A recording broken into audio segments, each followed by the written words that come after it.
Hey, woke up this morning thinking about state of the state of the nation. I guess kind of sobered by everything. Kind of just a little a little sad about it all. Um, but I did read. I don't know why I wound up in Isaiah chapter 54, and it says,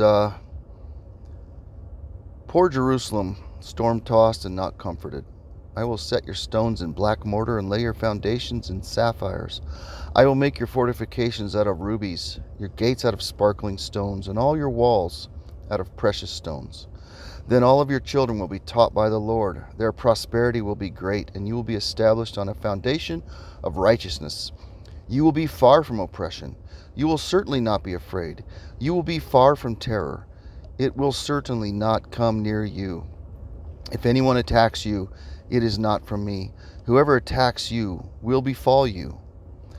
Look, I have created the craftsman who blows on the charcoal fire and produces a weapon suitable for its task. And I have created the destroyer to cause havoc. But no weapon formed against you is going to succeed, and you will refute any accusation raised against you in court. This is the heritage of the Lord's servants, and their righteousness is from me. This is the Lord's declaration." I've read that before, and I've been in groups of people, Christians, who say, yes, we are the righteous. We are the ones that God is going to vindicate, and blah, blah, blah. And kind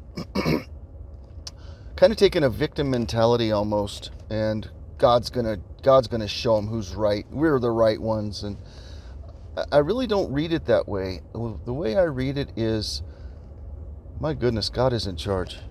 God is the one that created. He's the one that has the power to destroy what needs to be destroyed. He's the one who has the power to save the humble and those who are willing to submit to his lordship, him being God. And those of us who are willing to submit to him and hear his voice and trust in him, man, it's not a cocky thing. It's not an arrogant thing. It's not something where we can stand there and clap and cheer that we're the winning team. It's a very sobering thing. And if God does, which he will, he will someday come in judgment. And we all face judgment at the end of our days, whether God returns at that point, whether he's returned at that point or not. And it's a sobering thing. It's something to think about. And then so that's a very sobering passage, rather than something that gives me a bunch of want to stand up and cheer kind of attitude, which is, I think, a good thing. I'm humbled by it, and I need grace. God gives grace to the humble, so I'm praying that that's where I'm at with this. And then he says, "Come." This is in chapter 55. "Come, everyone who is thirsty, come to the waters, and you without money, come buy and eat." Why do you spend your money on what is not food, and your wages on what does not satisfy? Listen carefully to me and eat what is good, and you will enjoy the choicest of foods. Pay attention and come to me. Listen so that you will live.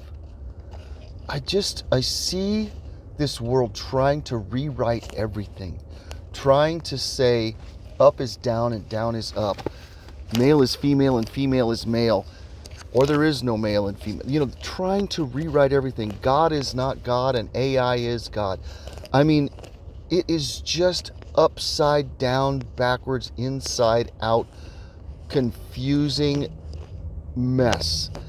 And it's saddening me rather than making me angry. It has made me angry for a couple of years. I've been very frustrated. I've been like, why?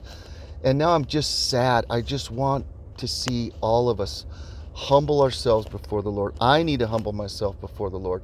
I can get caught up. I need to learn. I'm not perfect.